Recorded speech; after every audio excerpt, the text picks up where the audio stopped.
Selain penunaian amanah, yang termasuk nilai dasar dalam politik Islam adalah bersikap adil dalam menetapkan suatu hukuman, walaupun terhadap diri sendiri, dua ibu bapak maupun kaum kerabat. Allah Subhanahu wa taala berfirman dalam surah An-Nisa ayat 135 yang maknanya, "Wahai orang-orang yang beriman, jadilah kamu para penegak keadilan, menjadi saksi karena Allah walaupun terhadap dirimu sendiri atau terhadap kedua orang tua dan kaum kerabatmu.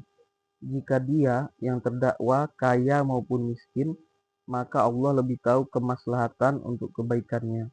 Maka janganlah kamu mengikuti hawa nafsu karena ingin menyimpang dari kebenaran.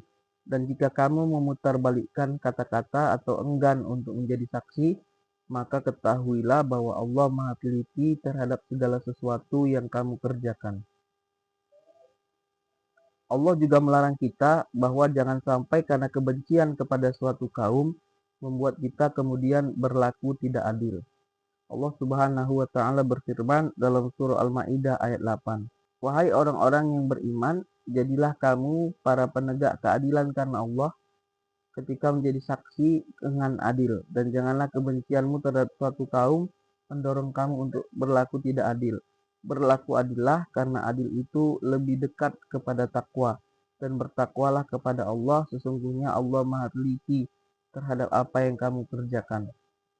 Allah juga melarang kita memutuskan suatu perkara karena mengikuti hawa nafsu, akhirnya berlaku tidak adil kepada orang lain. Allah Subhanahu wa taala berfirman dalam surah Shad ayat 26 yang maknanya, "Wahai Daud, sesungguhnya engkau kami jadikan sebagai khalifah, penguasa di bumi, maka berilah keputusan atau perkara di antara manusia secara adil, dan janganlah engkau mengikuti hawa nafsu sehingga akan menyesatkan engkau dari jalan Allah.